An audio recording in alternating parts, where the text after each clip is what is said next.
Woo. Come on. Yeah. Yeah. Yeah. Yeah. Come on. What I'm talking about. Says we all do better when we all do better. You can't get better than that. Yeah, we all do better when we all do better. You can't get better than that. I said we all do better when we all do better. You can't get better than that. Yeah, we all do better when we all do better. You can't get better than that. Says we all do better when we all do better. You can't get better than that.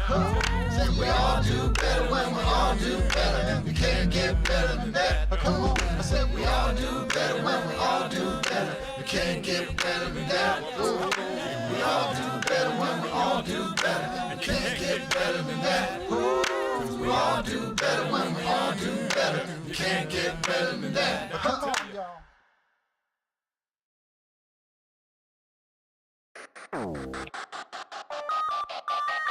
And that ain't no crime.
And that ain't no crime.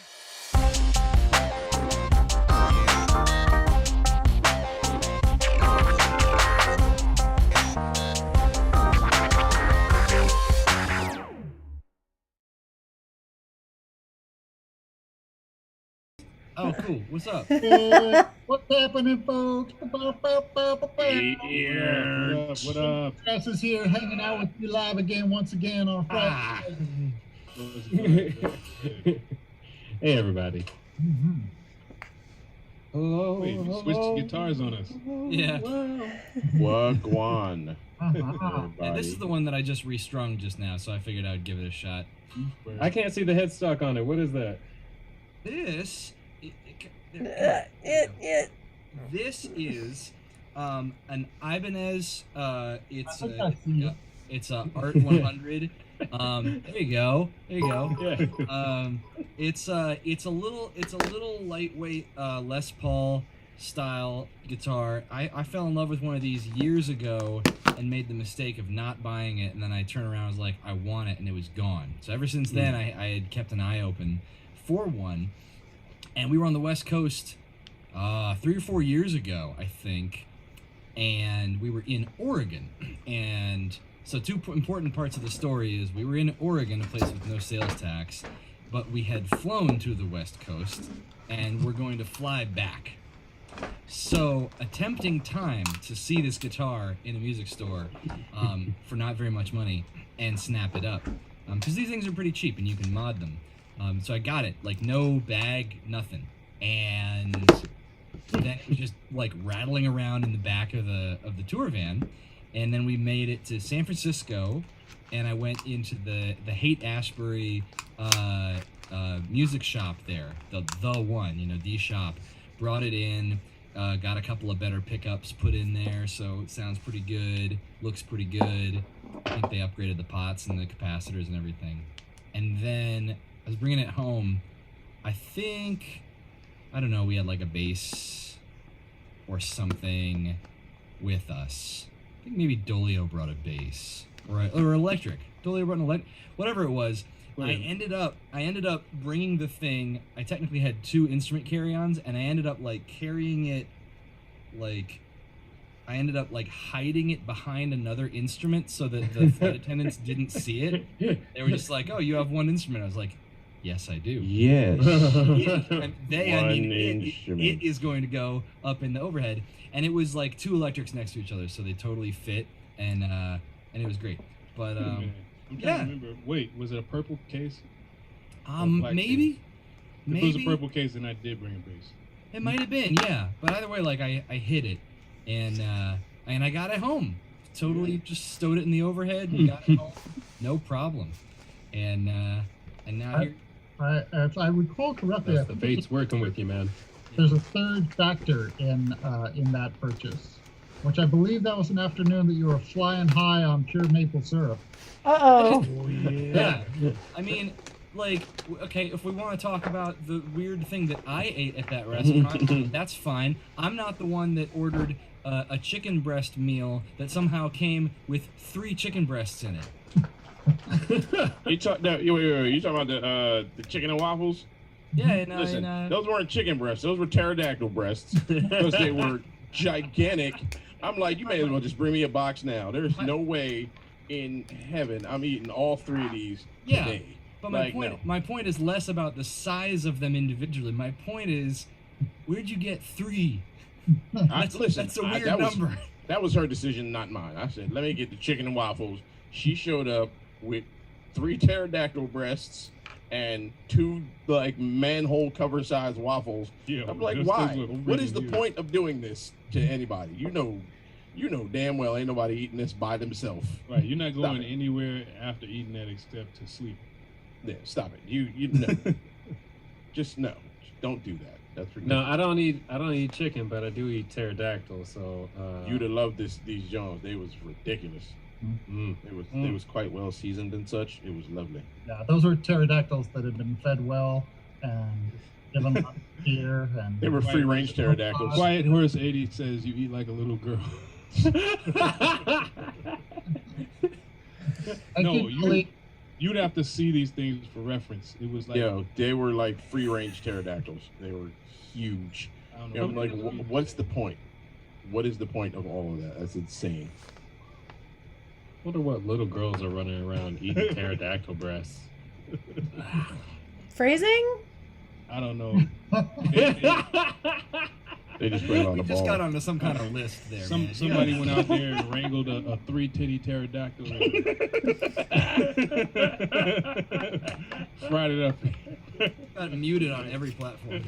That is definitely an endangered species. They should not be Yeah. serving that at a restaurant. You're right. It's just crazy that they find so many. Anyways, Danjo, your Ibanez. Yeah, yeah. It's just the Art 100. I mean, it's cheap. It's lightweight. It's sort of slimline. Like Les Pauls are typically like pretty hefty beasts, but this one's just a little bit thinner. It's contoured nicely. It's just I really like how it feels, and Yeah. I'd wanted one for a while. Dan. I might actually crank out a couple of those too while I'm at it. Yeah. Dolio was just talking about you have what is it, a CNC milling machine? Yeah. It's gonna take me a couple more days to finish assembling the damn thing. It's really huge. How are you doing in your Mandalorian armor there, Dolio? Oh snap! Well, not mine, but the one for my son.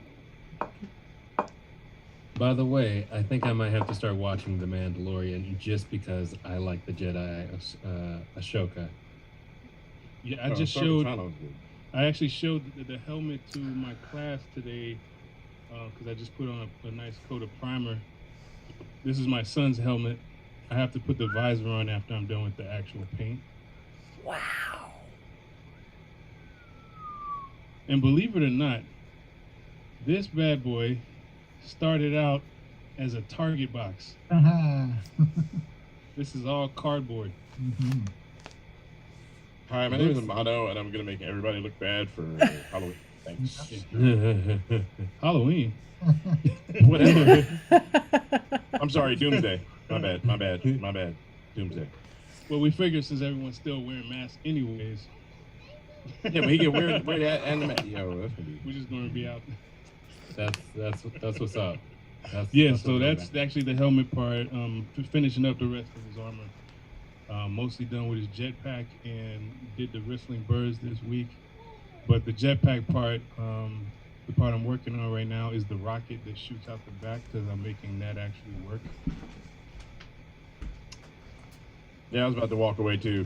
She's like, what? You know I what? don't You know, stop it. And you know what? Bye. My No, I mean, skills, this is we're not no pyrotechnics. We're just it's gonna be mostly like the rubber band Spring. powered, spring loaded. When he puts all of this on, you have to remind him that it's not made out of metal. Oh, he knows. He's been involved in the whole process. All right, cool. That's The other that's hand, even cooler. my 6-year-old did start making his own Halloween costume yesterday. And he decided to make a night costume out of paper shopping bags. So this is what we got so far.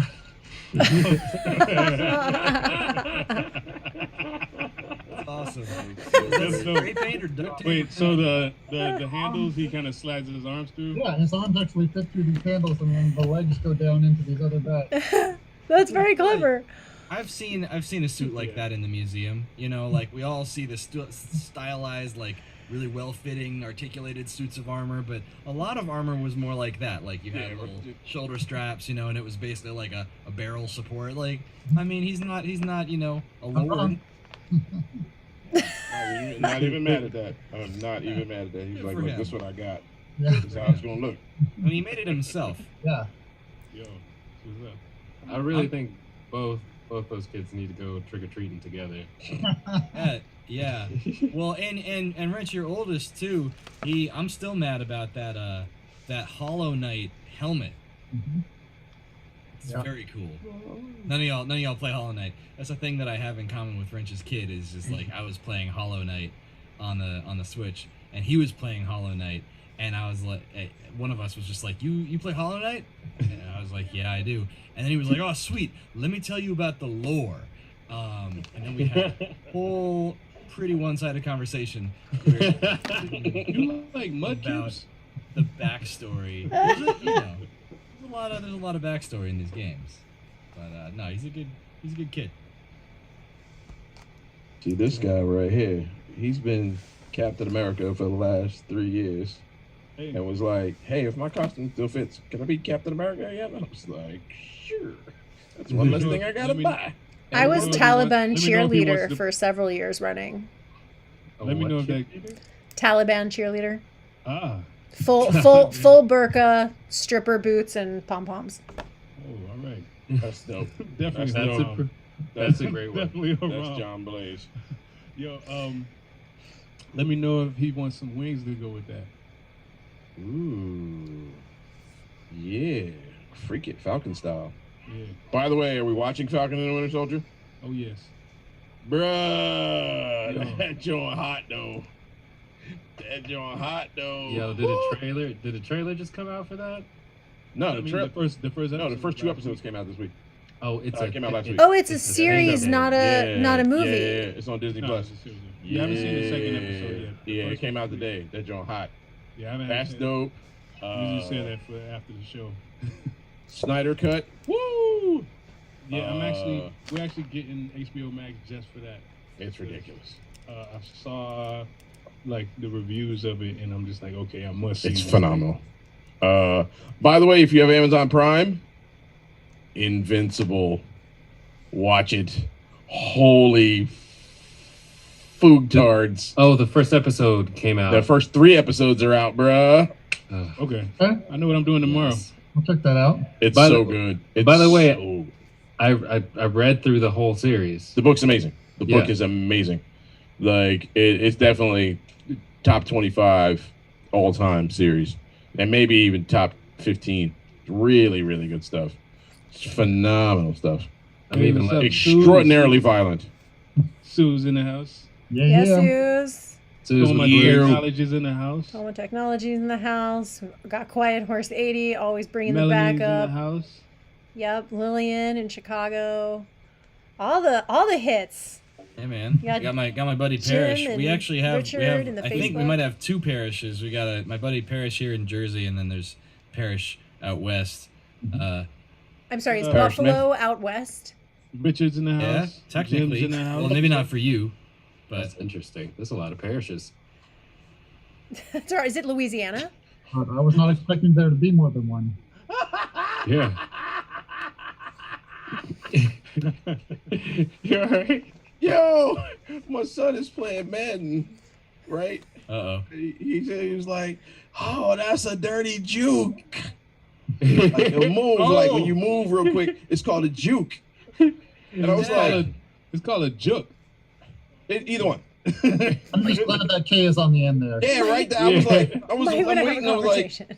oh, there that is. Okay, I'm like, Like, what the hell did you say? Uh-huh. Hardly? Do I have to go slap the racism Wait, out of you? What I is will. flying across our screen right now? It looks like a bishop's hat with a like Nintendo or Sega controller on it. Say what now? Right. And Look at that, I can't Oh, yeah, I know. see that I don't know what that was. What is that? I gotta be honest. I'm Disco Pope hat and not on Twitch a lot. Disco Pope. Oh, word, yeah. That's my buddy. That's my buddy Parrish. Sweet.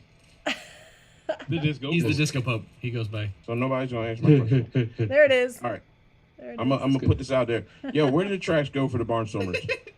Guess what, y'all? New stuff is coming up. That's fantastic. that's got some really cool stuff for the Barnstormers this month. We're about to set up a whole new batch of stuff for you guys, including a download of the new Wrench remix that came out of a very cool singer named Brassy. We'll give you guys some exclusive hookup on it, and then some cool rare stuff from the Mental Advisory archives. Yep. And Plus just to remind, oh, go ahead, Rand. I'm about to hit y'all with a R Sun classic over here, man. Really? It's a classic joint. Which folder does it go in? That's what I'm asking you. The subscriptions folder, or just put it in new uploads? I don't really care. Put it anywhere. Just tell me where you put it. Dope. All right, Okay. so y'all are learning how the sausage Phrasing? gets Yeah. This is getting Yeah. made. But yeah, I don't take a care. sip on that Just one. put it in. it's a very romantic process over here, folks. You take it and you put it in the folder, and then the people, they get it. It's a lot of overhead, a lot of Put it in middle. whatever hole you want. There's a lot of love in this band. Oh, Parrish was asking which parish he needs to defeat, but it's cool because one of you is a 1R parish and the other one is a 2R parish. So Wow. there's There's a no difference. no toe stepping. It's totally fine, completely different. Wow. Mm-hmm. Cool. What a No, cool there's name. no- All right, Right. one of you has a homeboy named Eric. Exactly. Y'all could probably make some dollars. Hey, real quick, by the way, shout out to. Can't really see the color. Pop Tarts. Not Wait, just what? Pop Tarts. Prince Pop Tart. Wildberry Pop Tarts. Wild berry Pop Tarts. Yeah, wild berry Pop Tarts. They're all right. Yo, that's a blast. It's been a from the minute past. since I had a Pop Tart. Actually, Yep. during like I think the 4th month of quarantine, I got like one of those family pack of Pop Tarts just because I was like, you know what, this is where we are right now. I need some, I need to like just eat mad sugar. Yeah, yeah. I got one of those family packs every time I went to the store. Yo, that thing was gone in like 3 days. Yep. That's a And then, great like- sentence. Then my wife was like, Yikes. you know what, I think I'm gonna have a Pop Tart. I was like, You can go buy some more if you want. He was like, Amano, why you eating all the Pop Tarts? I don't believe you, man. You ain't saved one Pop Tart for your mother. You wrong, boy. You wrong. And But Can I that. tell y'all?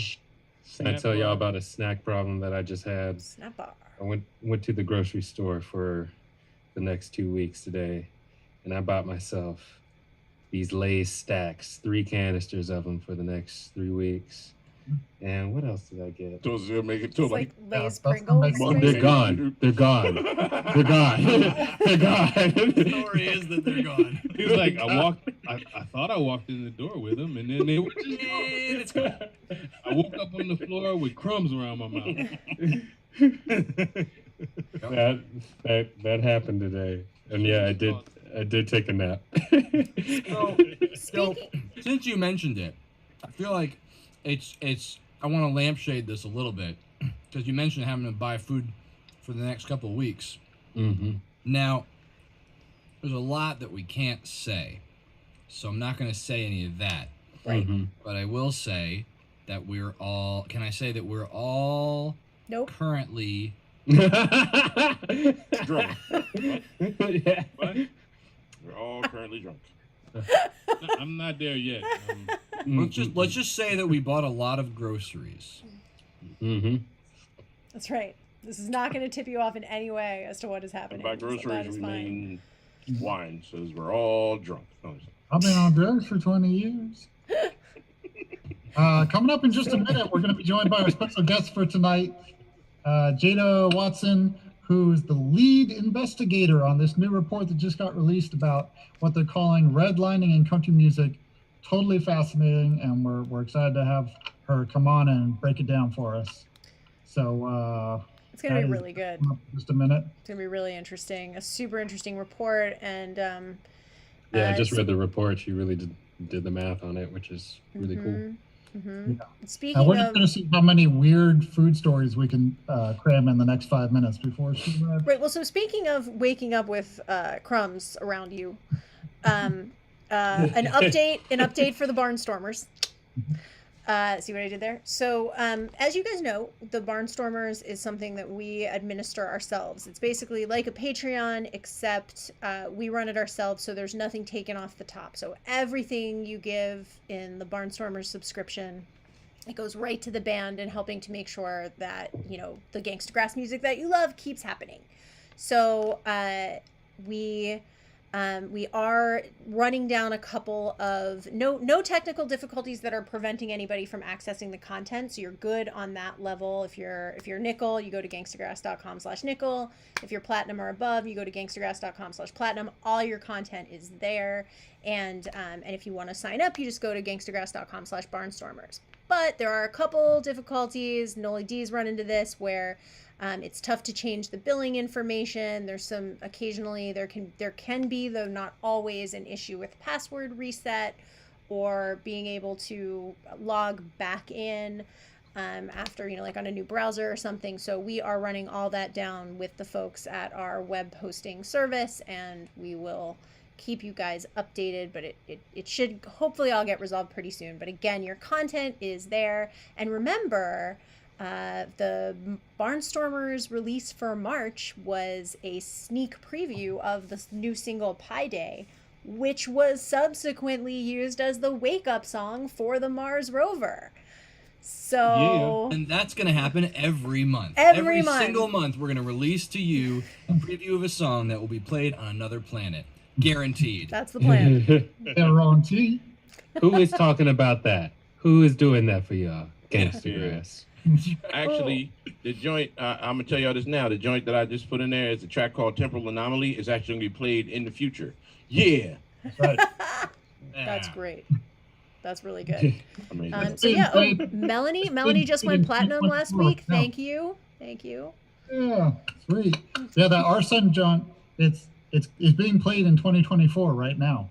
But Yeah. but even cooler than that, I submitted some stuff that I did a few years ago, so it's from the past. It has, Right. it has time traveled here from years ago in your So Barnstormers account.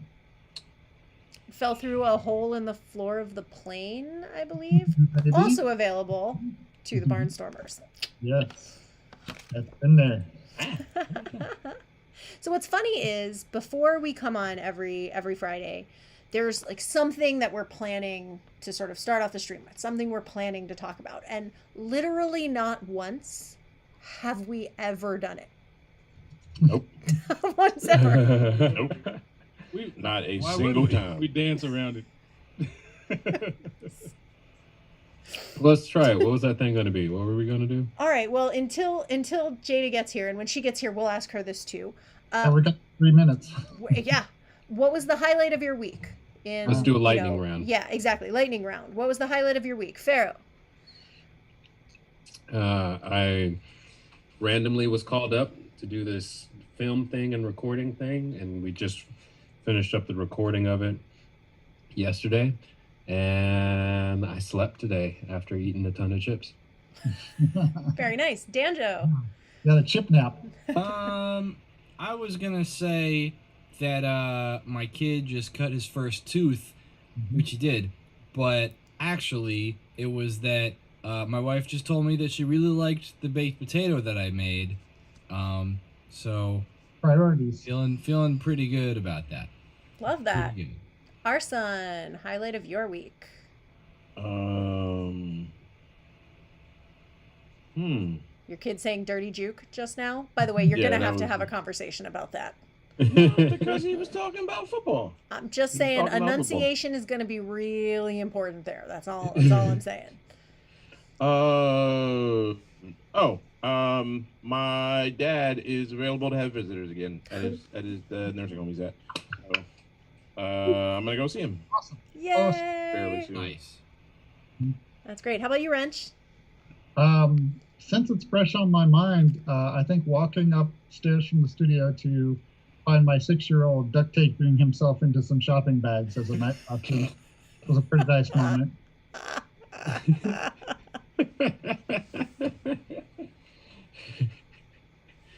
Oh man,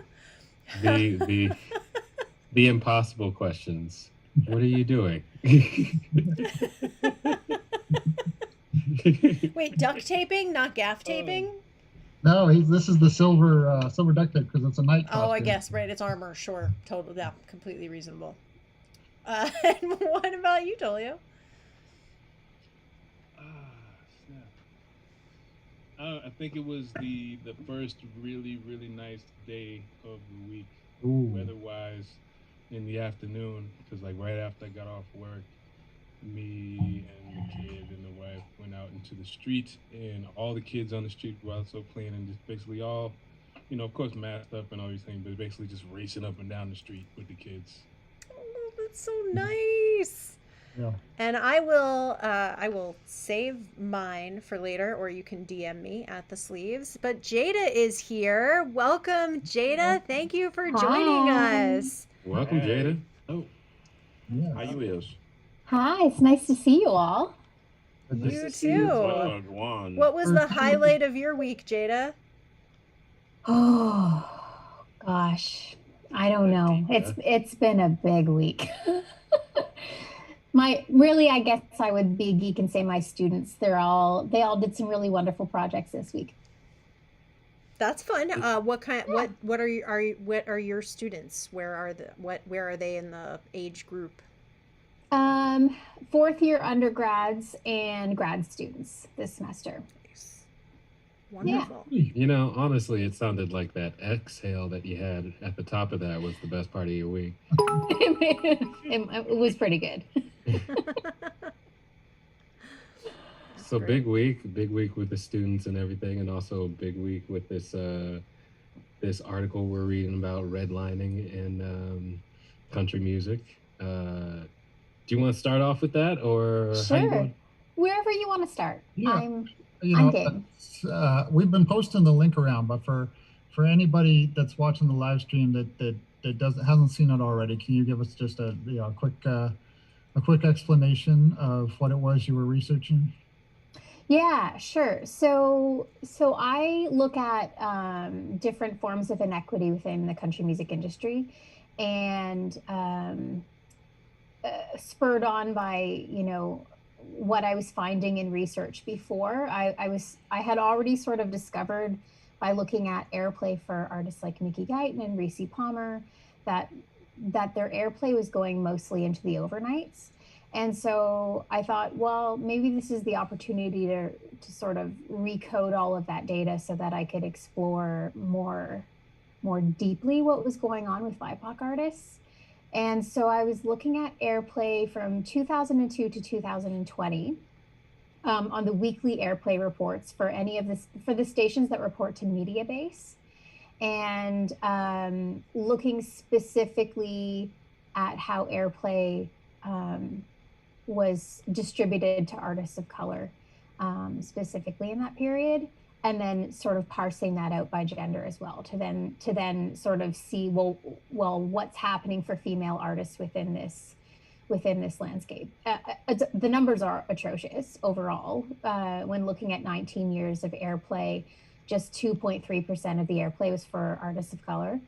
And 95.7% of that airplay was for just 3 male artists. That's 95% of that. Of that 2.3%. Right. Oh. Yeah. I'm looking at the mean, numbers. It's like So which means Yeah. the black female artists, what percentage does that work out to? 0.06%. Oh, well, much lower. Not very much at all. Yeah. And could I magnitude. ask you the diversity of the BIPOC artists that you're looking at in these statistics? Like, how many different artists are there in these stats? There are 29 artists in total. 13 are Black artists, and then there are a few Indigenous artists, a few Hispanic or Latinx artists, and 1 Filipino American artist. We had guessed it was 1, given the percentage. Yeah. Yeah. And like, let's say Darius Rucker's remix of Wagon Wheel, did that like shoot up the stats for BIPOC artists getting radio time a lot? Yeah, absolutely. So it's interesting. I know I'm looking at just a 19-year period, but there were sort of 3, I'd say, sub-periods within that. And so I found that from 2002 to 2007, BIPOC artists received an average of about 0.3 to 0.5% of the airplay. And then when Darius Rucker starts to launch his career within the country industry, the airplay goes up to an average of about 1.5 to 2% between 2007 to 2014. And then it shoots up a little bit again to about 2.5%. Sorry, that's the middle period. The end, it shoots up to about 4%, with artists like Kane Brown and Jimmy Allen coming into country format radio. Now, real quick, Mm-hmm. because I'm fairly certain this question had to have been asked at least once. Was the idea that there just weren't enough to justify it? Because I would imagine that's probably been sort of thrown out into the realm in any discussion where this has been. Like, well, we're not playing any because there just aren't any. You know, there's Darius Rucker and Yeah. is that what you're getting? That's what I'm saying. Yeah, absolutely. That's a very common response that, there just aren't a lot of Black artists who are interested in the country. And I think, well, 1, that's not true. And 2, only three men are getting this airplay. There are other Black male artists. There are Black female artists that have released songs to radio, and their songs aren't getting airplay. So when I say like 2.3% was for BIPOC artists, 95% of that tiny percentage was for three artists, that means 26 artists were all of their airplay fit into that tiny, like less than 1%. So, where's airplay for those artists? That's like the tip of the iceberg of the ones that are actually getting the airplay. Right. You gotta know that underneath that is like a whole bunch of people that are putting out great stuff that's not getting. Absolutely. Like how much of, I guess, what makes it to air is dependent upon their alliance with, say, a major label? Pretty dependent on this particular format, because I'm looking at mainstream country radio. So most of the artists who have, I'd say, enough airplay to break into a chart are on a label. Because there are certainly artists who are not on a label who get airplay, but it's, mostly regional spins that are coming through. So they're not really getting enough to break into a chart. That's right. And commercial radio stations are such a big money game. Mm-hmm. Into actual rotation, like you're saying, the daytime rotation. I thought it was really interesting that you noticed once you broke it down between like when they're getting the airplay, how much the BIPOC artists were being mostly aired in non-prime slots, so that it really wasn't the same. Yeah.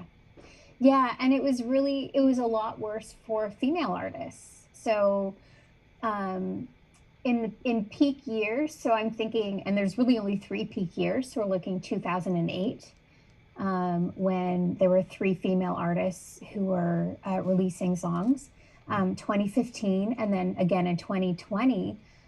We're talking like 60% of the airplay for those artists was in the evenings and overnights, when the percentages of the audience are at their lowest. So it's really tricky then, because those are periods of the day where not a lot of people are listening, so they're not having the same opportunities to build fan bases, for especially back in 2008, when like Spotify was just launching. So streaming is not really there to help an artist for artist discovery and building that sort of audience, as unlike what's happening today. So it's really critical that new artists get daytime airplay when folks are in their car driving to and from work. And what's your take on the overnight play component of it? Like the difference between, well, we play you, just it's only overnight, versus we don't play you at all. Like it feels to me, and it kind of reminds me of what I've heard about, like, I'm not super familiar with Canadian content, but the idea with, like, if you're required to play a certain amount of CanCon, that like the station might just shove it all to the overnight where people won't hear it as much. So it sort of reminds me, like, feeling like, well, we'll give you something on paper technically, but like why?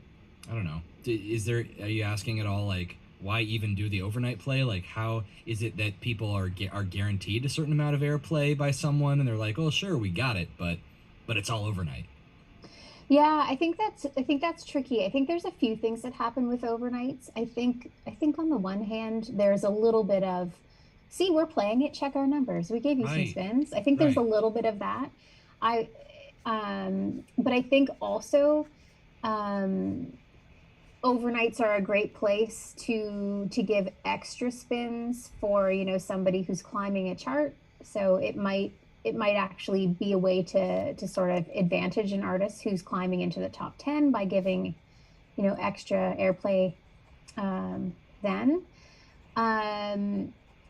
Yeah, so it's really tricky, and I do hope to be able to sit down with folks and ask these questions, because it doesn't look good on paper. And I think, I hate to constantly talk about Mickey Guyton, but when I think about last February when she released What Are You Gonna Tell Her and gets a standing ovation at CRS, and the buzz for the rest of that week was, well, if we had that song, we'd play it right away.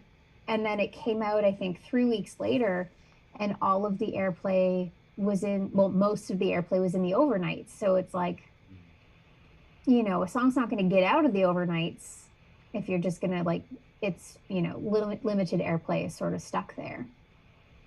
That's interesting to hear about that. Yeah, all of her songs last year had that same sort of fate. And then she gets nominated for a Grammy. Right. And how many of these, like, the stations all belong to, like, a conglomerate that, like, owns multiple stations? Because I'm wondering if that also may actually play into the fact, like, they might play into the fact that that you see the same patterns in so many stations, so it just seems to be more. So, well, not seems to be, but it ends up being more of a pervasive problem, based upon the fact that they're just playing the same playlists at all these stations. Yeah, I think that's a huge factor. So there are 156 reporting stations to this particular company, and most of them are iHeart stations. Yeah. So there's definitely a centralization of activities happening within that organization. But they're certainly not all iHeart, but I would say the majority of them are iHeart. Do you have any comments to make about iHeart? No. Okay. I just think it's amazing to have this stuff put down in the actual numbers, to have it down on paper, because we've been noticing in the abstract, you say, oh, they're underrepresented. But when you look and you're able to say, oh, this 1.4% for this period and 2%, it's like that really brings it home, like just how small this is. How did you get what was the initial inspiration to do this study? Well, I've been looking at different data for a while now. I guess my first study was, I started it, I got the data at the beginning of 2017, and I'd been sort of playing around with Billboard data for a while, and then I was able to get access to like the entire history of Billboard's country songs.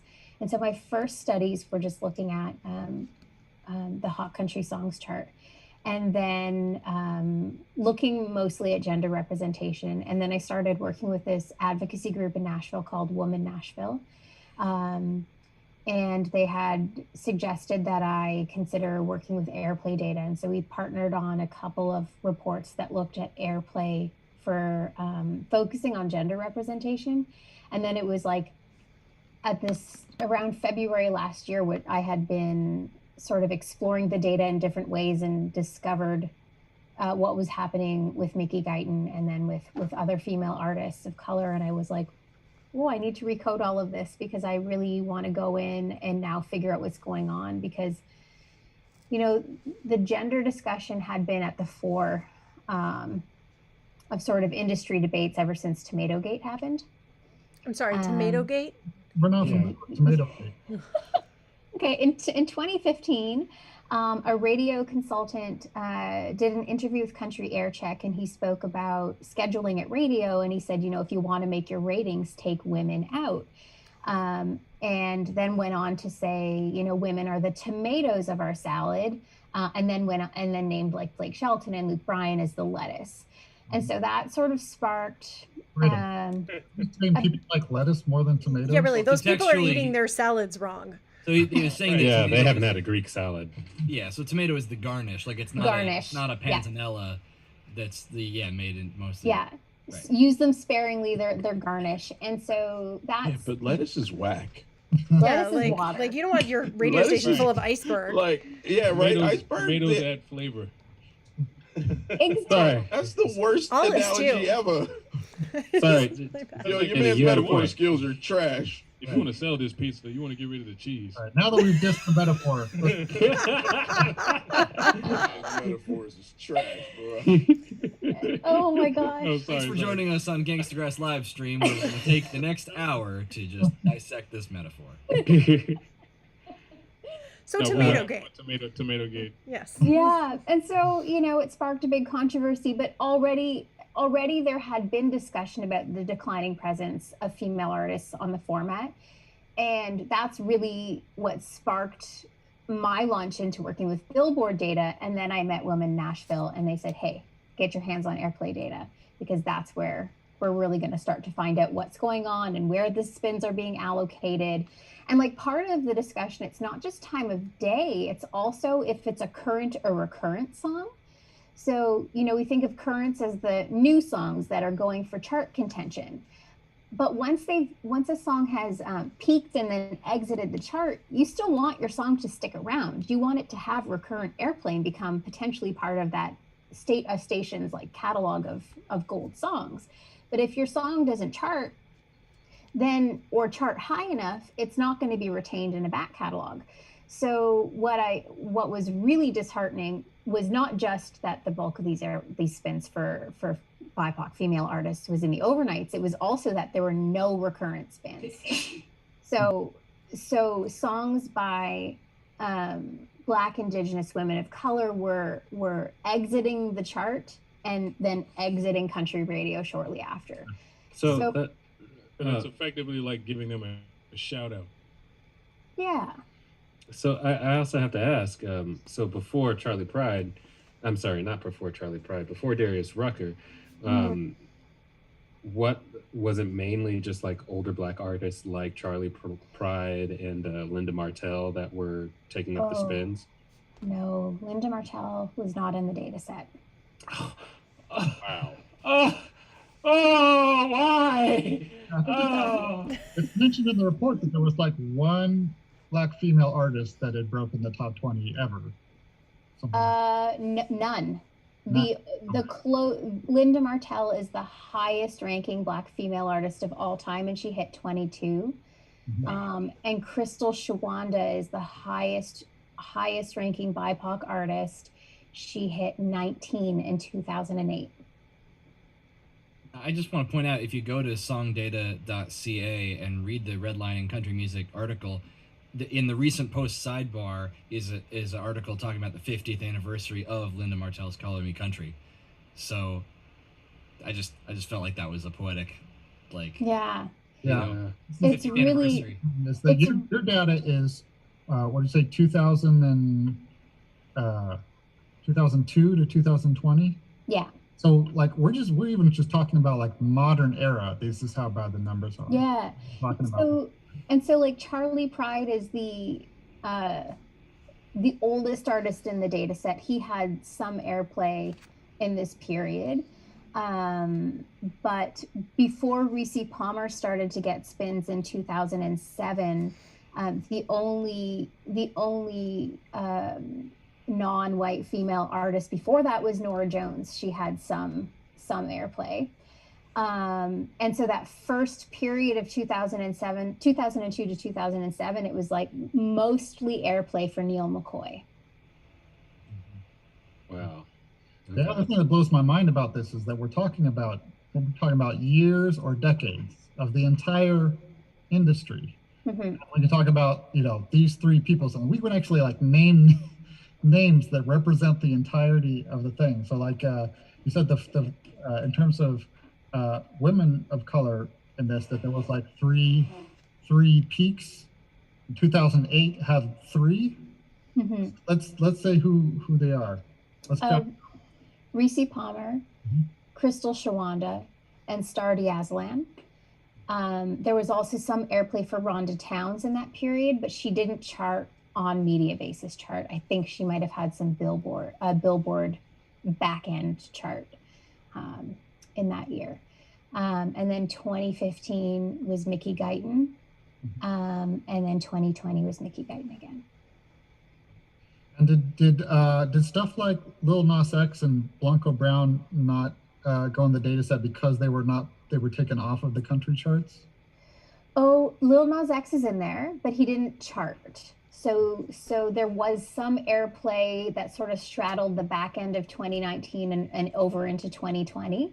So he had airplay, but drawing a blank at where his song topped out, I want to say somewhere in the 90s of the weekly reports. So, striking to think that we all know what happened with Lil Nas X's song with the Billboard Hot Country Songs chart. So it's not surprising, but to think about how big that song was in 2019, to know that it had such limited airplay is disheartening. And Blanco Brown is in there, but it's just not that much airplay when compared to Kane Brown, Jimmy Allen, and Darius Rucker. So let me ask you a question. Is there, because from what I've been hearing over the last couple of years with a lot of different industry, a lot of different genres, like radio is essentially dead. Is country radio still as big a thing as it was? Yeah. Because I have talked to a couple of different people about like, getting your song on the radio, like in your hometown or whatever, doesn't have as much cachet anymore in like a lot of R&B hip hop stuff. But it's still a much bigger deal in country, I'm assuming? Yeah, it really is. And streaming is definitely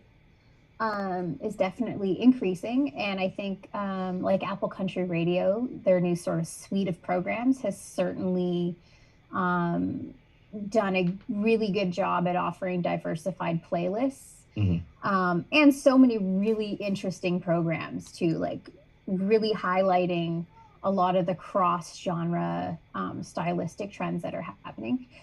But radio, like terrestrial radio, is still a really important really still holds an important function within the industry. Radio is linked to so many things. I think, you know, it's linked to charts, of course, but then that's also, not that it's happened much this year, but like links to tours and festivals in a non-pandemic world.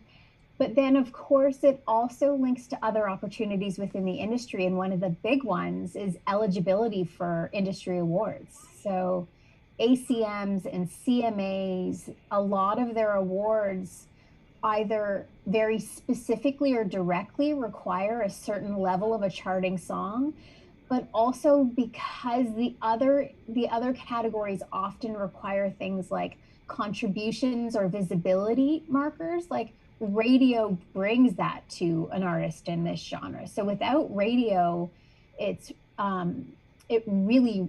puts a lot of barriers on opportunities and, you know, industry awards and honors and things like that. Yeah, that sounds tough. I'm sure glad that we get a ton of radio play though, and we don't have to ever worry about any of those problems. All right, a Chuck D line comes to mind. What's that line? Radio suckers never play me. Maybe they're playing Gangstagrass in the middle of the night.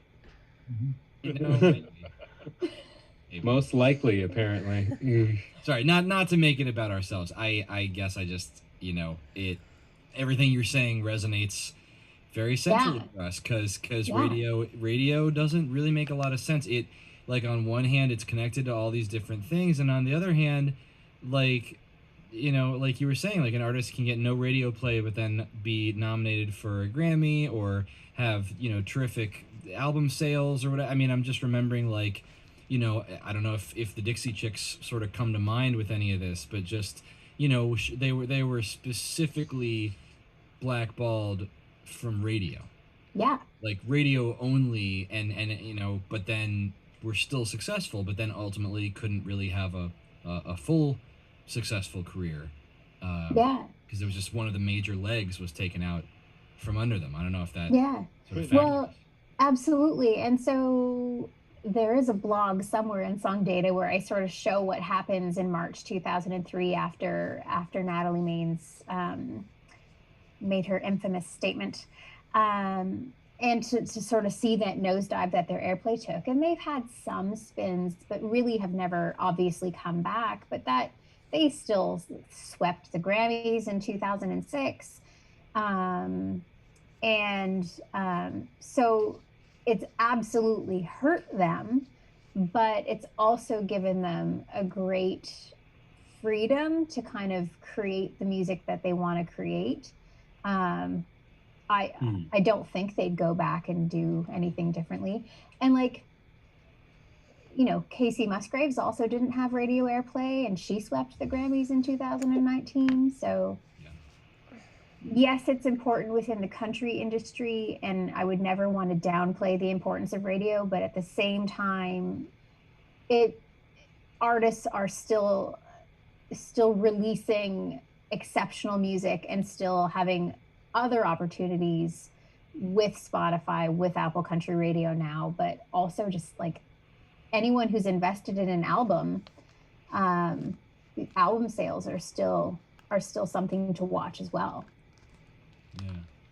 No, I'm not sure if I saw this phrase in your writing, but would you call what's happening with this data a sort of a systemic prejudice?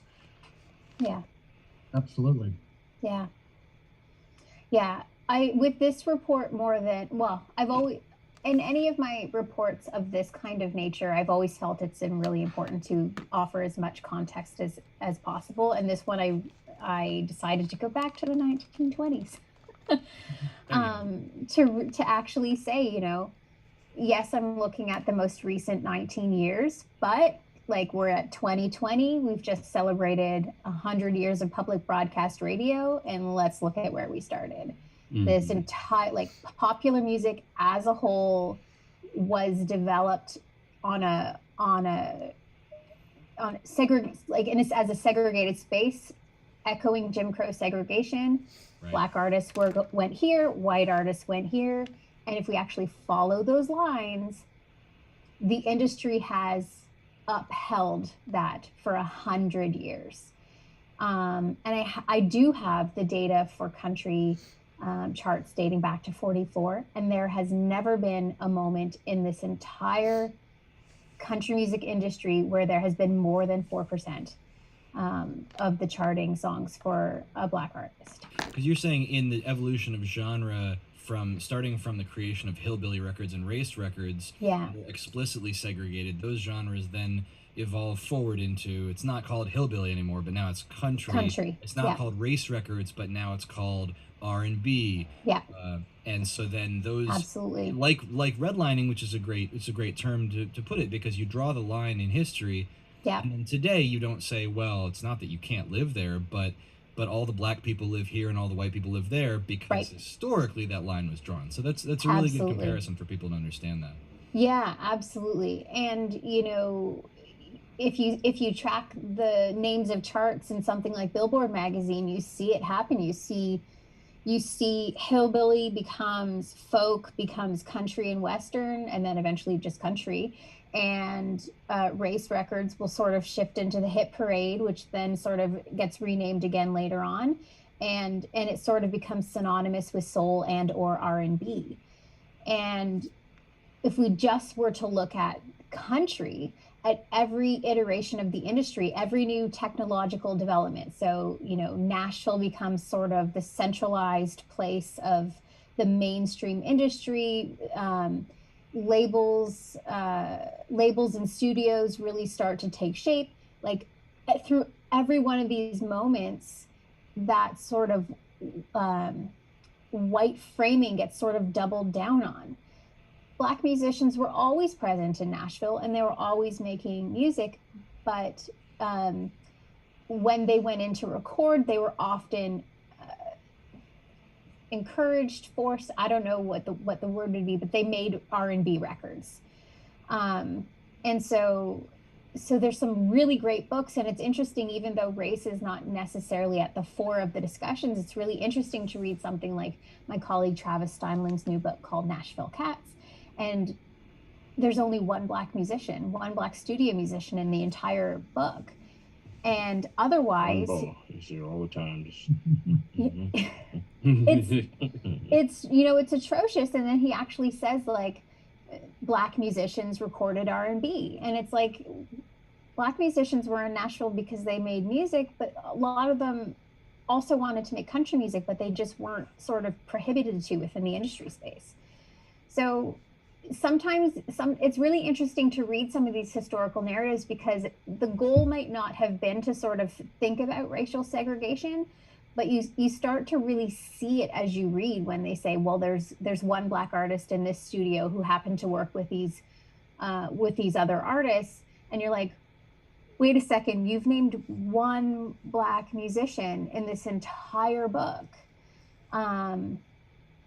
Anyways, it's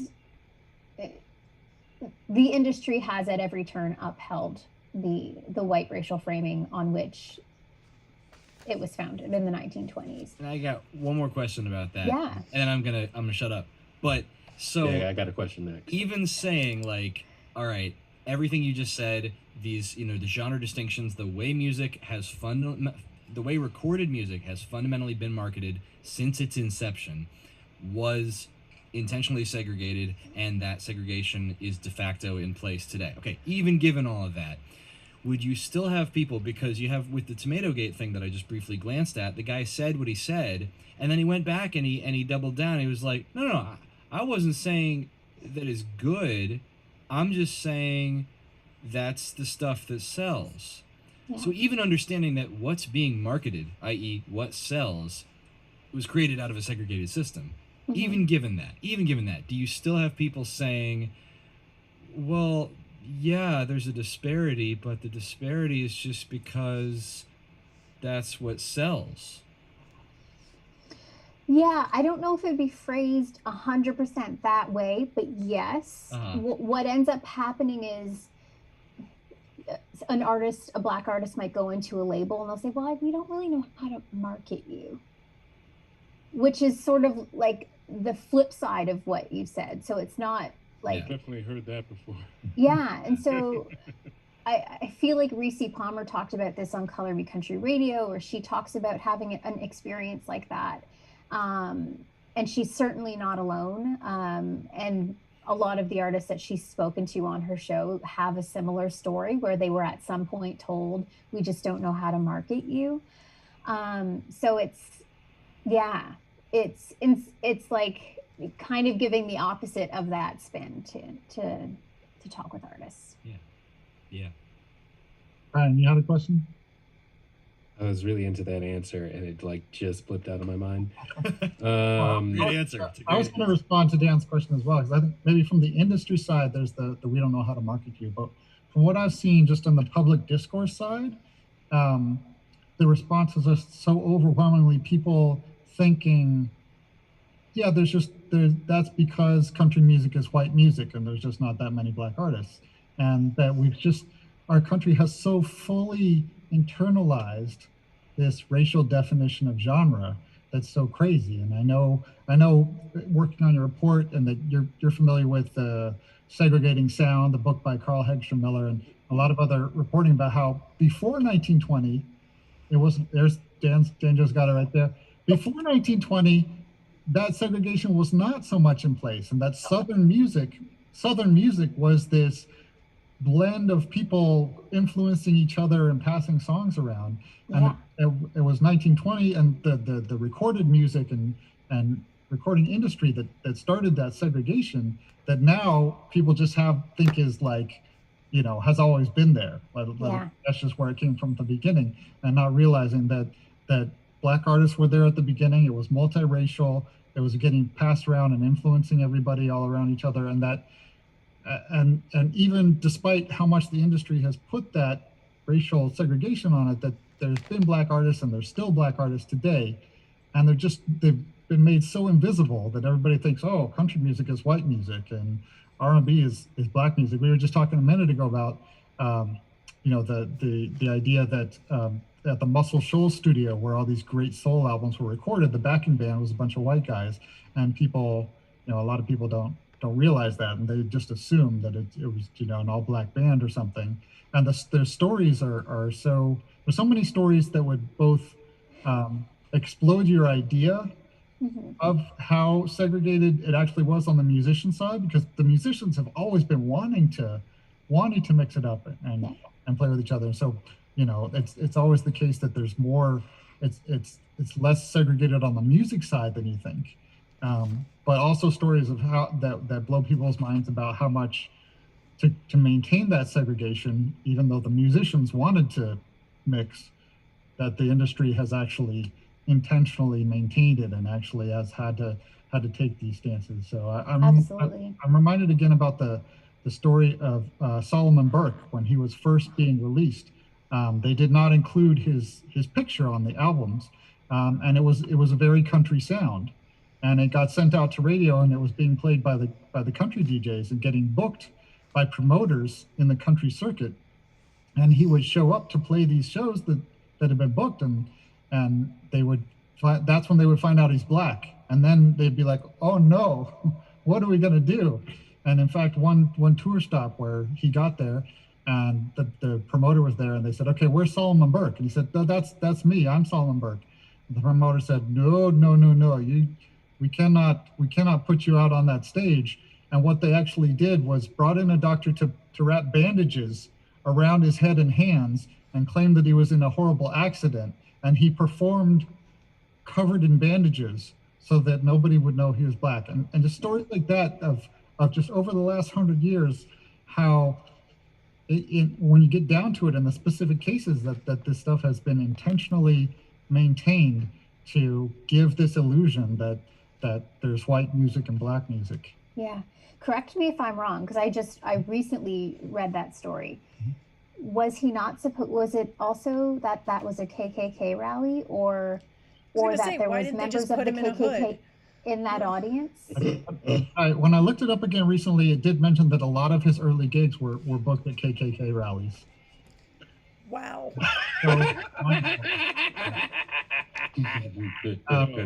Another story that really made me angry was that Buck Owens and Betty Swan recorded a duet that they were really into, and the label was like, no, we're not putting this on the radio. A white man and a black woman duetting on country radio, it's not going to happen. So that never got released. Think of all the music the world has missed. Mm-hmm. I remember my question. Given that you're digging into this stuff, and maybe it's a little bit early to ask, what are you seeing as a possible future for dismantling this sort of prejudice that's in our music? And this sort of prejudice, also take in mind that we see this in radio stations across the world now. Are there places are there places on this planet where this sort of prejudice isn't in the radio, and where they have a better way to truncate music? Well, I've really only ever looked at US and Canada, and I can say that US and Canada have a lot of the same problems. Mm-hmm.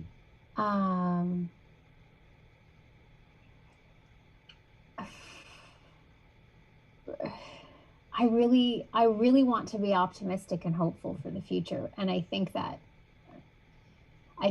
optimism and hope comes from things like streaming. Really?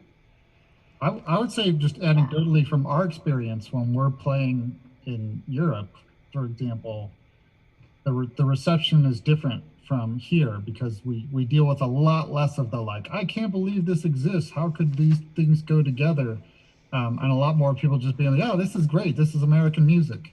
So I think in other places that they haven't had as much bombardment of this message of the genres being these separate racialized things, and they sort of receive it all over there as oh, that's American music.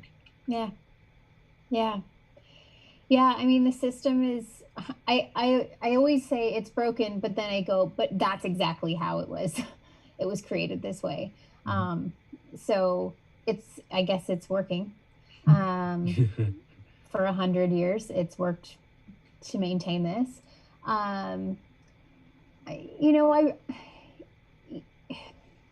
It's tough, because I look at things, I look at numbers for airplay in 2020 and think, well, it's 4.8%. And, I have to constantly remind myself that's for 3 men. It's not for a variety of artists. And really, who are the 3 men for 2020? Darius, Kane, and Jimmy. And it reminds me of the 1970s when I look at the chart results for when Charlie Pride was active, but there's also Obie McClinton and Stoney Edwards. And it was the same kind of tokenism that was sort of at play, where one artist gets to really succeed, and that would have been Charlie and Darius, and then a couple of others sort of benefit from airplay as well, but it doesn't translate widely, and it never translates to women. And it certainly doesn't translate to LGBTQ plus artists. I have some potentially bad news for you. Oh, okay. That I stumbled upon the other day. And if this is true, maybe there's something we can do to fix it. But Stoney Edwards is not on Spotify. What?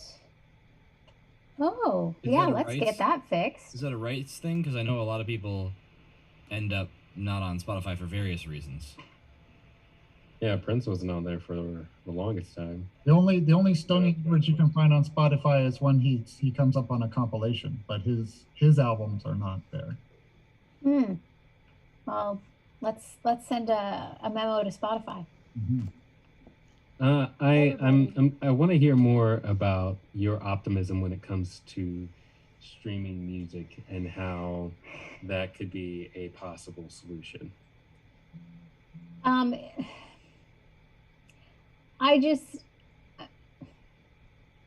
I think it's just because I see it as a potential for artist discovery. but of course you need to know the artists are there. I guess I'm just thinking, you know, that discovery that happens with radio is not happening.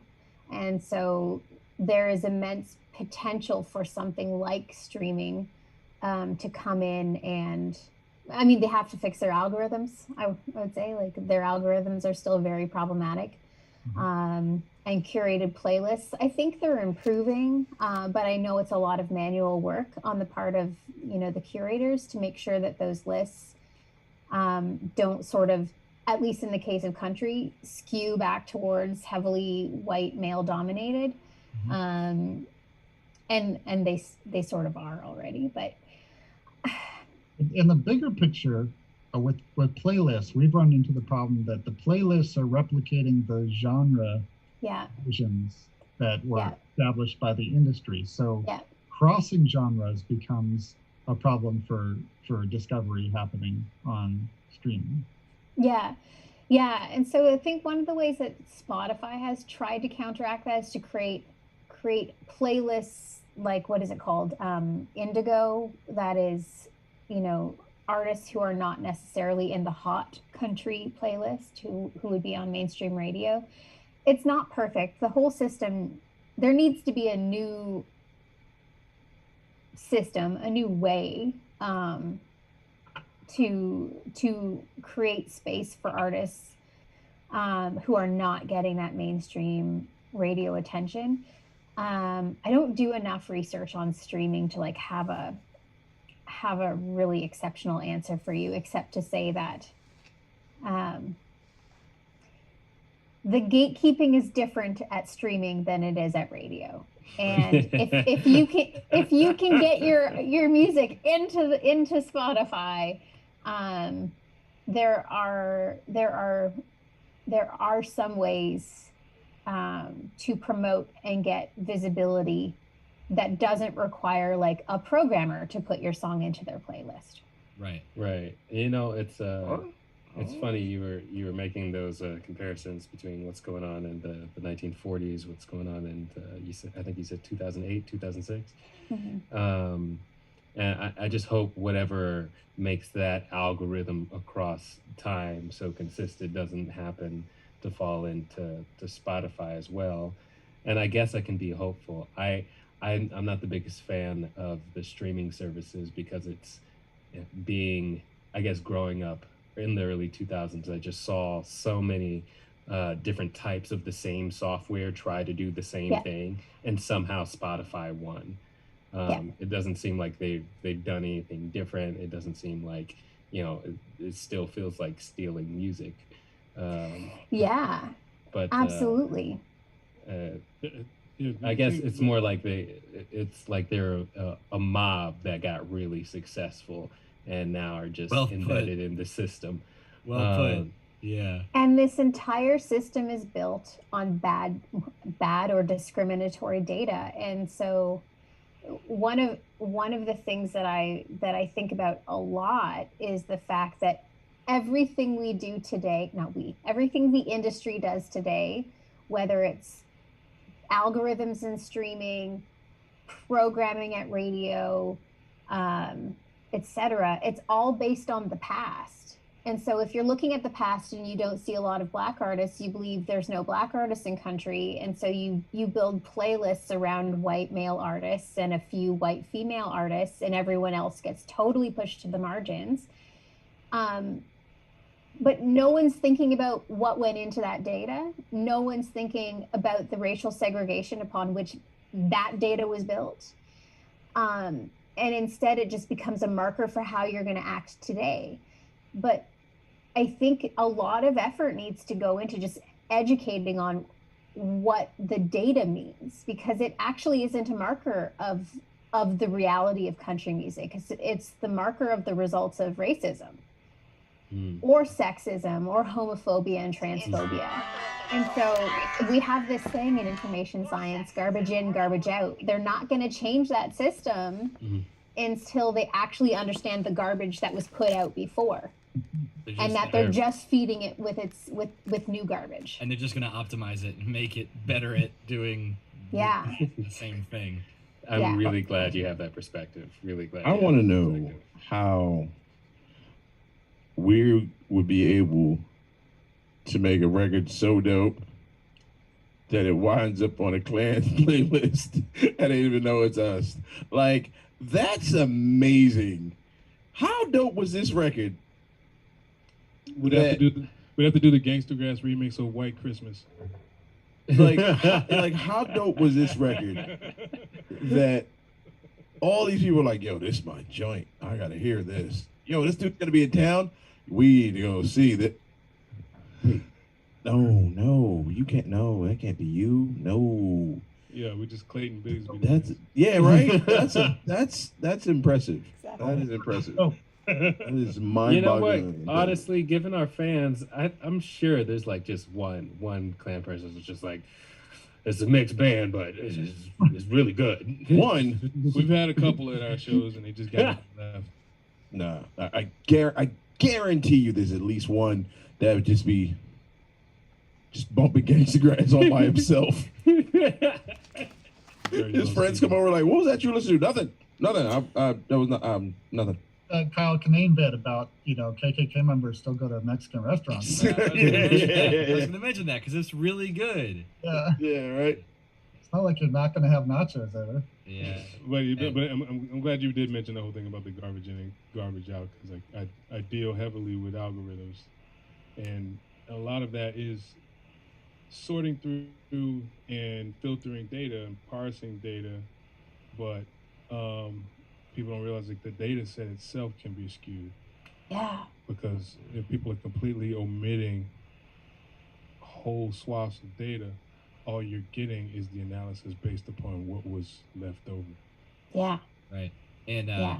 and over in the YouTube, Scott Woodford just paid $5 so we would see his comment, which is that record companies are wanting dumbed down music, which is, partly true, but then partly that can be a function of maybe an algorithmic approach. Like, I mean, what do you think about that? The idea that, we're sort of trending towards oversimplifying, which doesn't necessarily mean discriminating. I mean, it kind of does. But it's maybe a separate conversation of like oversimplifying, over categorizing, and even just needing to apply labels in the first place being part of the problem. You mean selling more lettuce? Pretty much. Well, and defining what is lettuce, because look, no, I mean, art At the expense of tomatoes. Well, because art, right? Art is kind of however we choose to define it as humans. I'm not trying to be evasive there. Like, it's not like a song has banjo and now it's a lettuce song, and a song has guitar and now it's a tomato song. Like, why can't we talk about balsamic? No, Balsamic brings it all together. And that's not to disparage the band Lettuce. Yeah, Oh yeah, they funky. Lettuce They're is actually funky. pretty funky. But yeah, I don't know. I just feel like since art, I think we as a band generally we all agree that art that is more complex is often has more to offer. So I think that's something that we maybe rail against a little bit, the idea of oversimplifying or dumbing down. But maybe that's just part of that same process of if you need to market something, you need to oversimplify it. Right. I mean, I guess it's the thing where spicy food is not everybody's bag. Where if it's bland, it's easier for people to palate. They may not necessarily get much out of it, but they're full. And if we're talking about the fact that it's an industry, it's a capitalist industry. So the bottom line is making the most profit.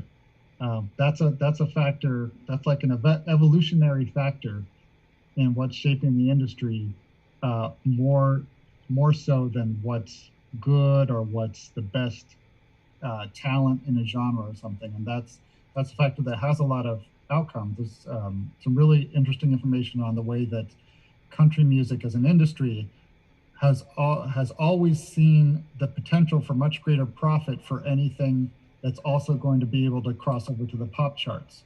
So that there's always a pressure within the mainstream of country to be more poppy.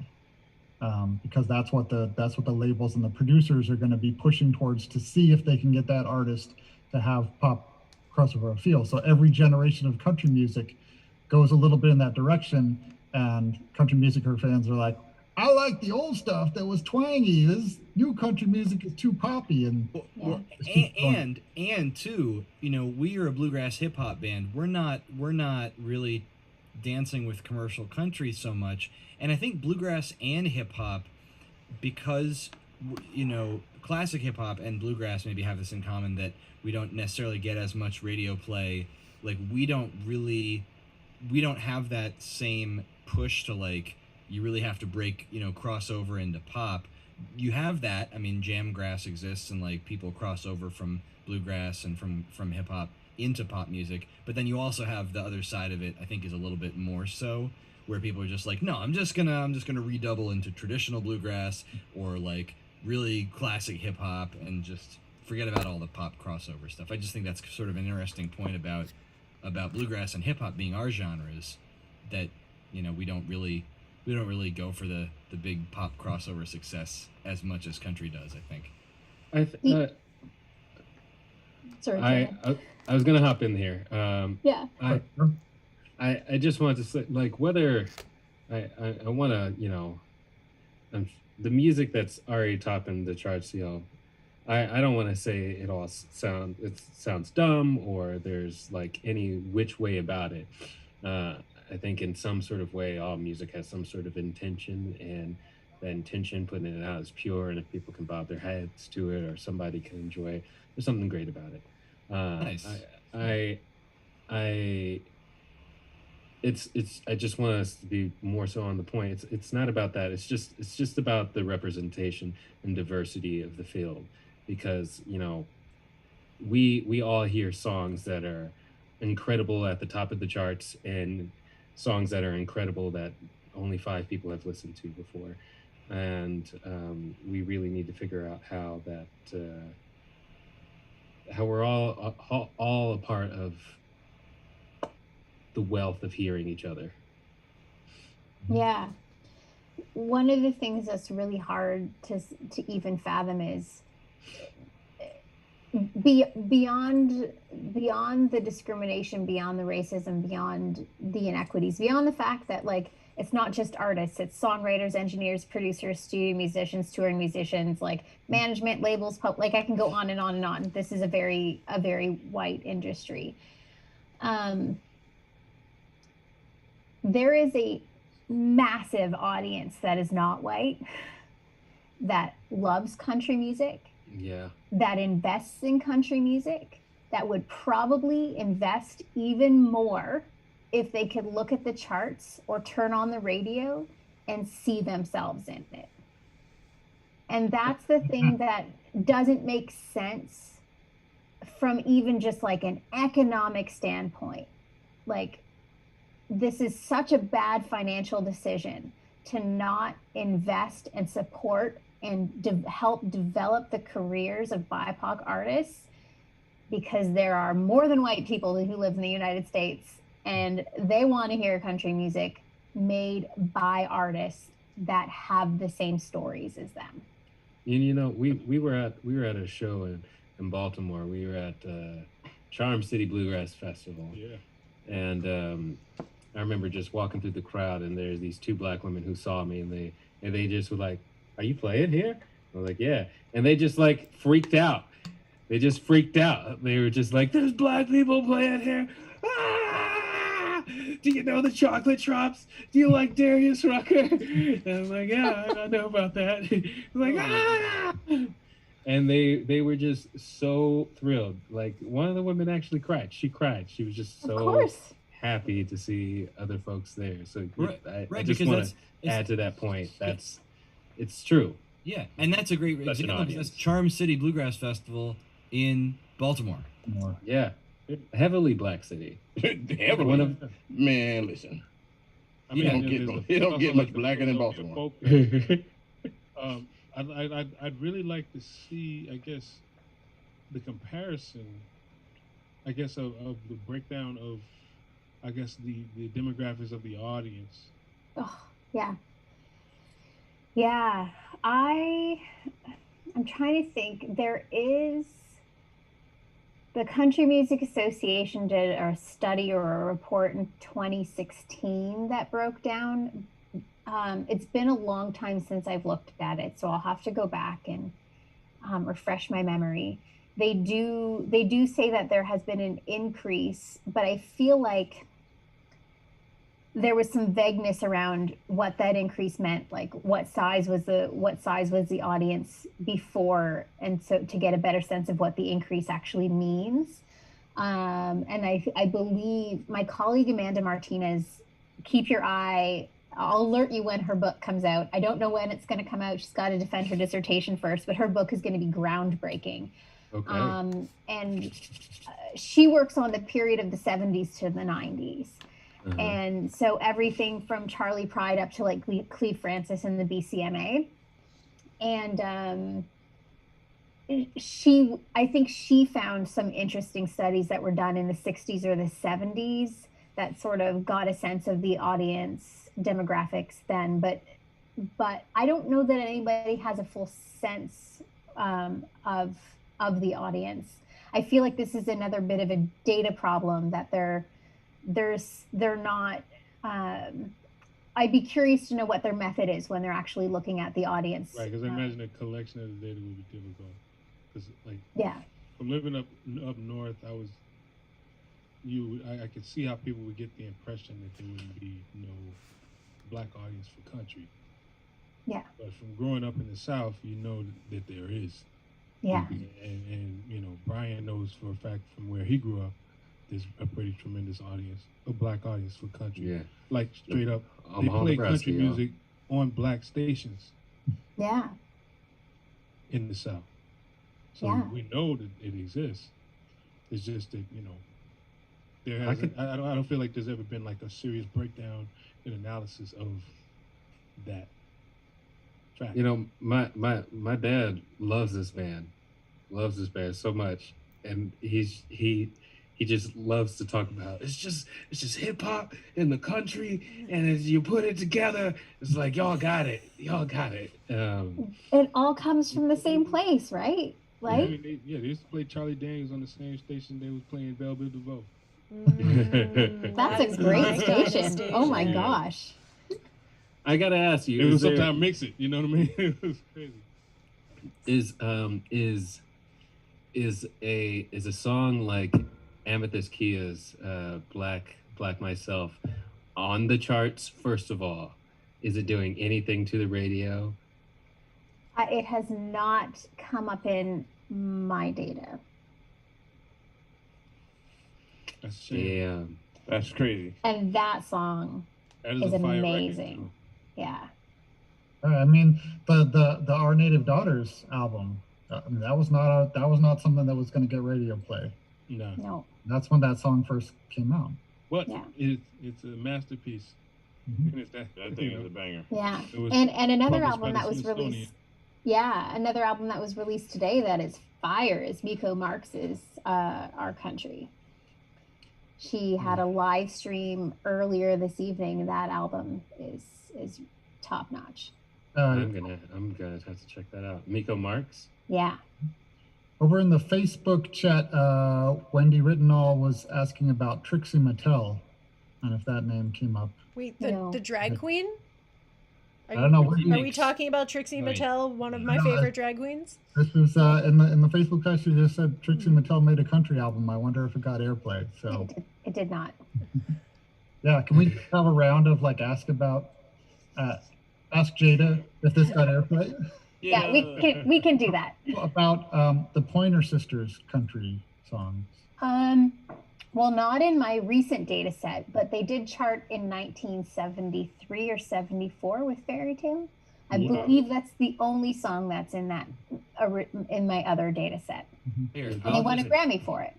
Delilah Black in the UK is saying that in the Caribbean community they listen to country music as well. That's what's up. Yeah. Oh, Delilah's here too? Yeah. She's good people. She's a big she's a fan, and good folks. But, and it's actually pretty. I kind of had an idea that it was like that because some of my favorite Caribbean artists did country covers.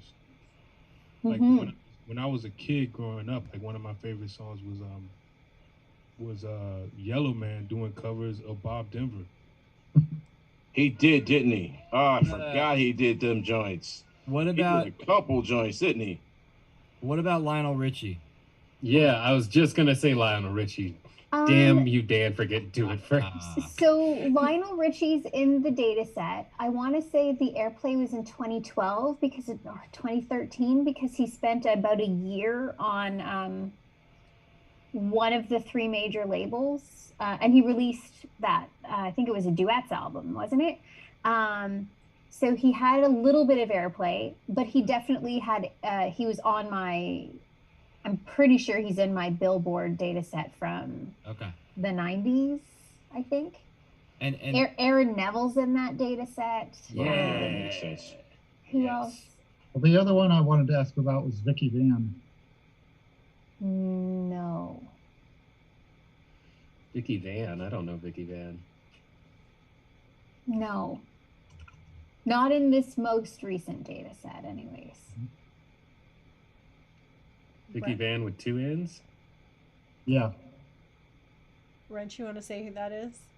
just a country singer. She had some good stuff. What about NWA's Automobile? Yeah. No. No. It's about a They car. never played on the radio. It's You know- pretty dirty, but it is country.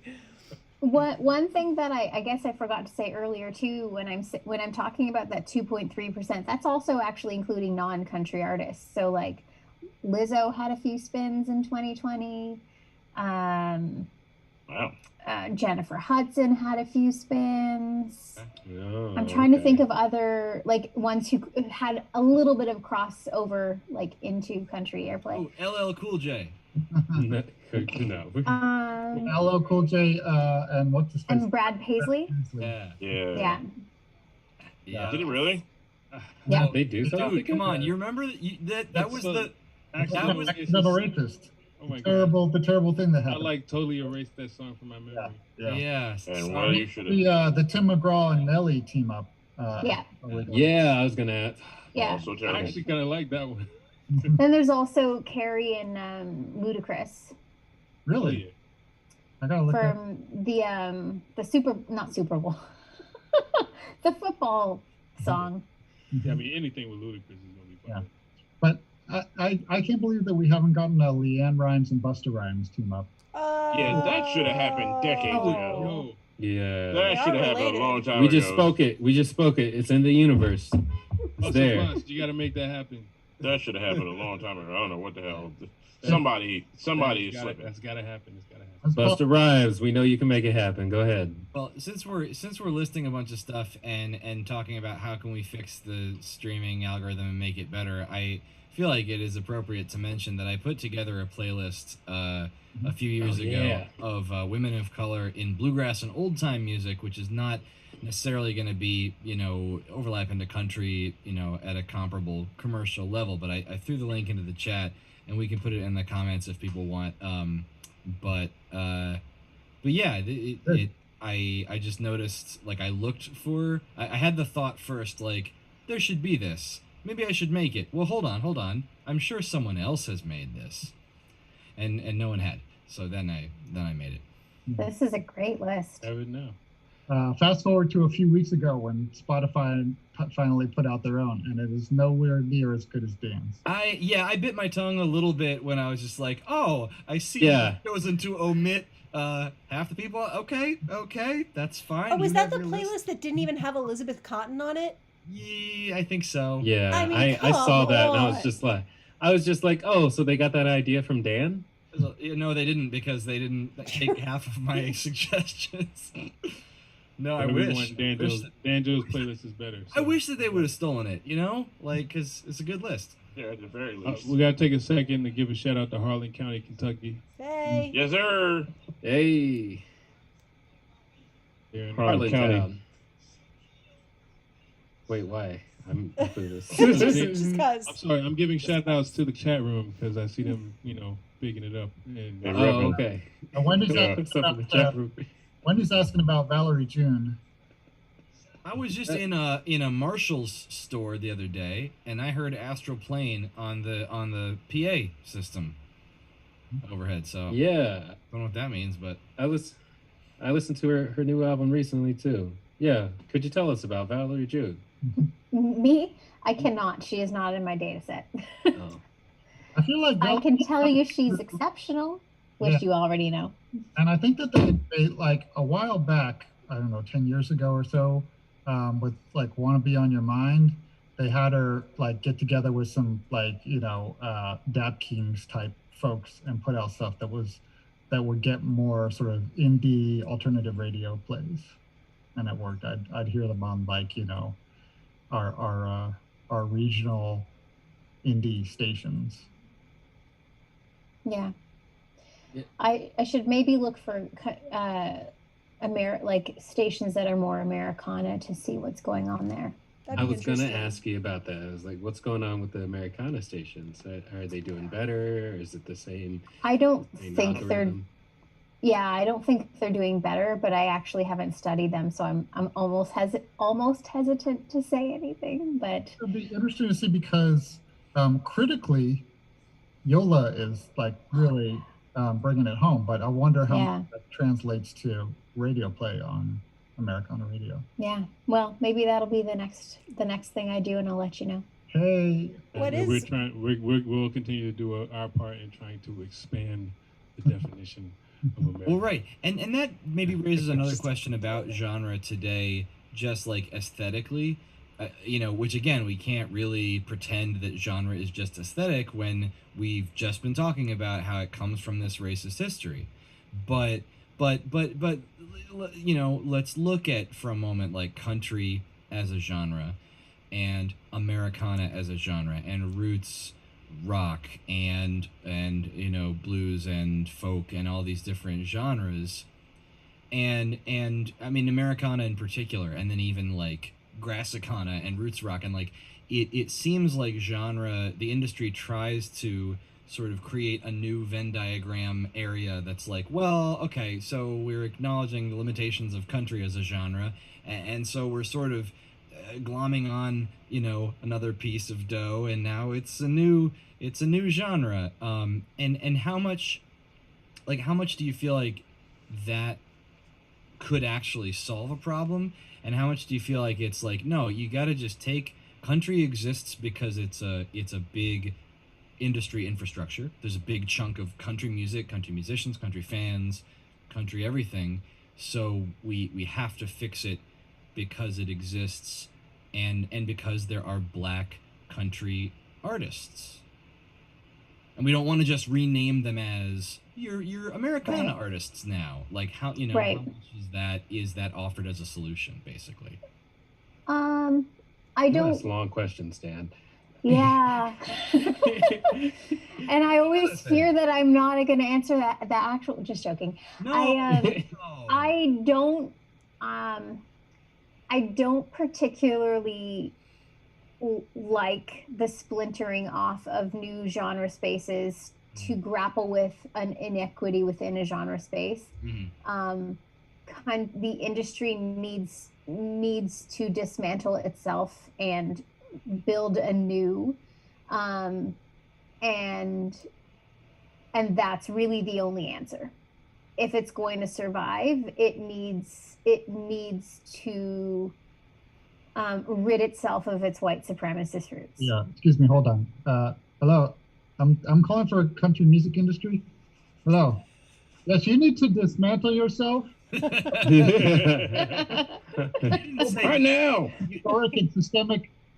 Hello? Did you wait? Did you say the country music industry or the music industry? Right, because industry. That's a good question. Well, like the whole thing. Okay. So because I often, it often seems to me as though like because they're trying to monetize what is essentially art, because of their desire to monetize it, they seem to want to delineate everything to its own taxonomy so they can sell the product. Mm-hmm. So you can go to this catalog to find this and that in this place. Or to Yeah. this section of the record store. Yeah. And Right. you don't have to think any harder than, oh, I know I like blues, so I'm going to go to this section right here and not worry about the rest.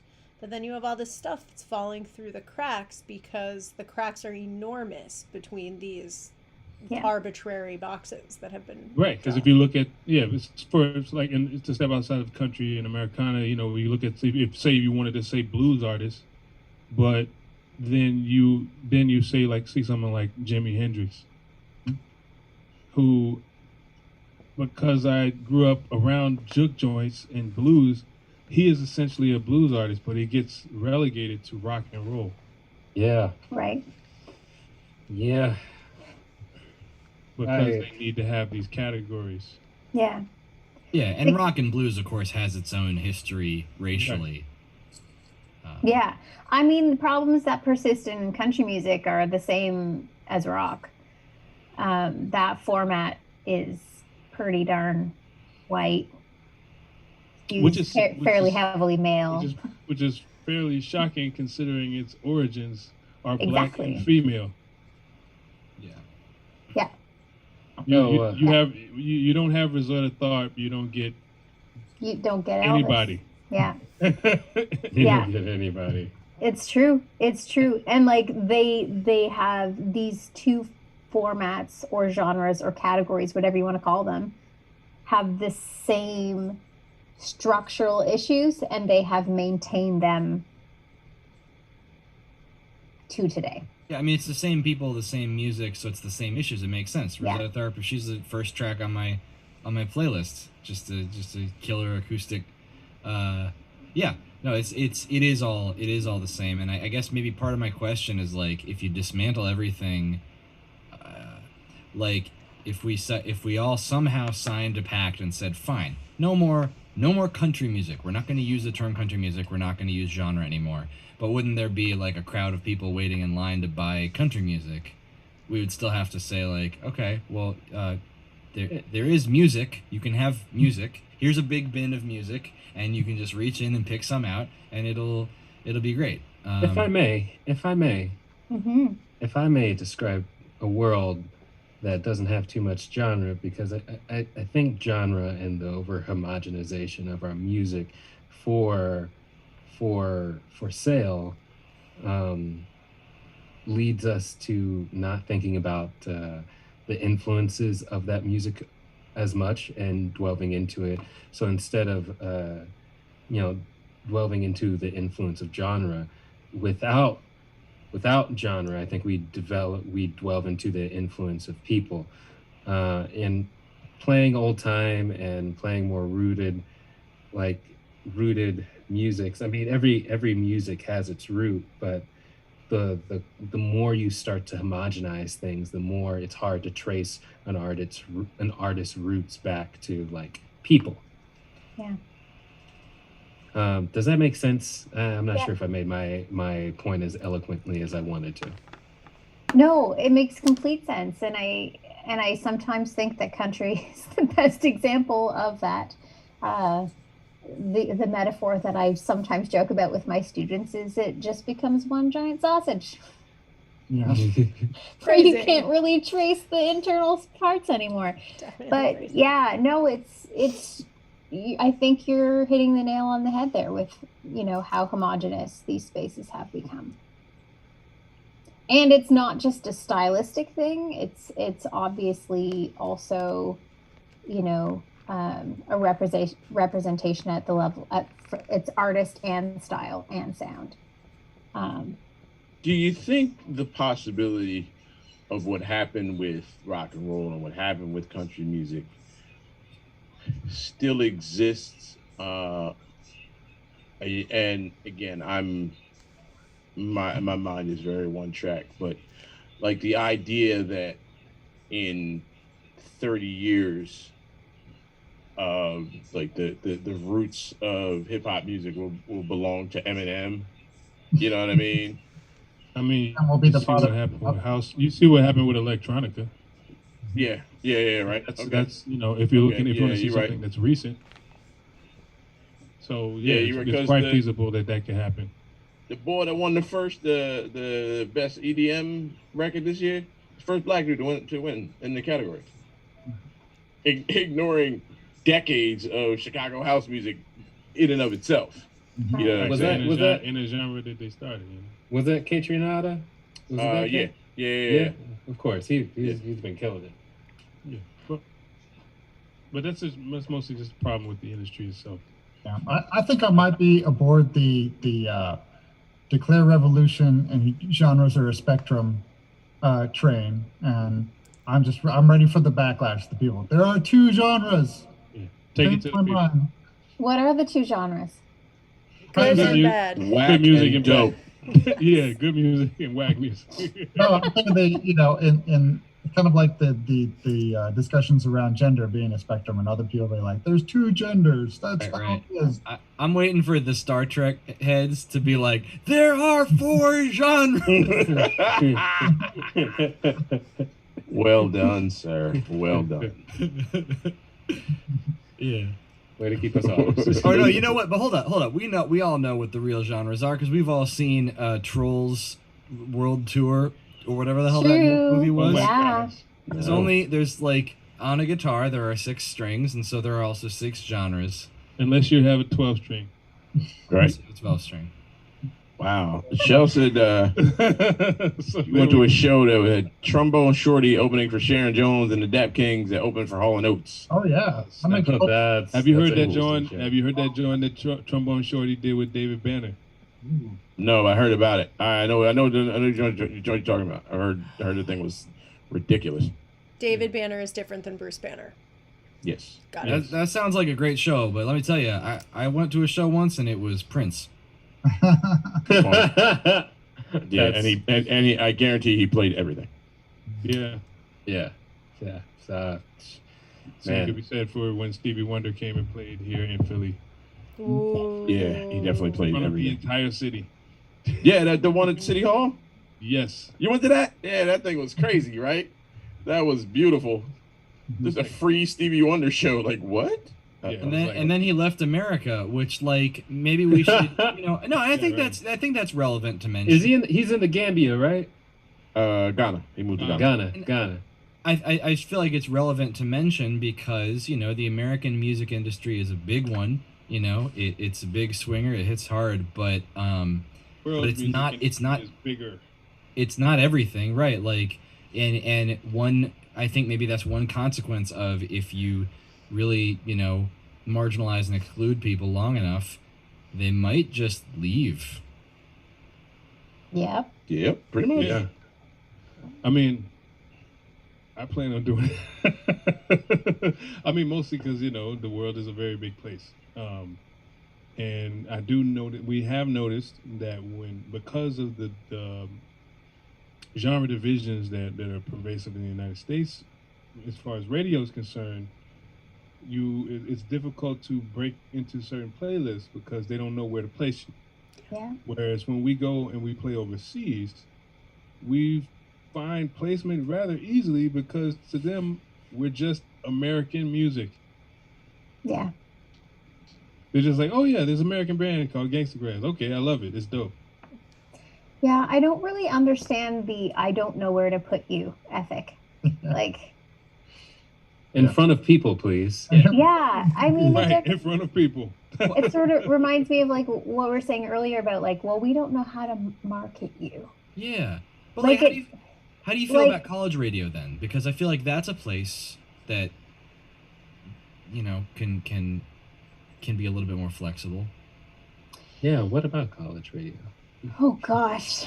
I definitely don't study college radio. It's a Um, smaller if- audience, though, right? it is a Shout smaller. out to college radio. Thank you for your support. You're here. Yeah, I don't know. I've really not looked at it. And I think we might have a slightly different college radio culture in Canada than in the United States. Yeah, I don't really know a lot about it up there. Yeah, what's going on up there? We're out of time, folks. No, not to put you on the spot with it, and you've already mentioned that like streaming is a big way forward. I'm just I'm interested just to think about like those other formats that are potentially more free and yeah, Wrench, they don't have as big of a listening base, but I feel like some of this stuff gets revolutionized, and there is at the same time that a lot of stuff is just being funneled into like big companies and really centralized, there's also some democratization. So I don't know if like maybe a college radio station with enough of an internet presence or following, like it's possible, it could be a thing. What we're trying to say is you have so many radio markets to look at now. Yeah. So many. Oh gosh. Speaking of which, Jada, what is up next for you? Yeah. What part of the sausage is up next? Well, I think I'm gonna sleep for a while first. Smart move. I'm heavily lacking in the sleep department. I'm not really sure. I really want to continue working on the Billboard historic data. Every time I get into it, I sort of put it aside for other things. But I think this summer the big piece is like really digging into that data. Because there's some interesting quirks in the data. Like in 1944, 30% of the charting artists were Black that year. Because everybody else was at war. Well, there's that piece, but also I find it really interesting that they date back to 44, the country chart back to 44, when it seems like it might have been one of the only charts. Like Ella Fitzgerald had a #2 song, Ivy Anderson had a #4. So there's just a lot of sort of interesting historical things that I want. Wasn't that the year that a major music association went under? Right?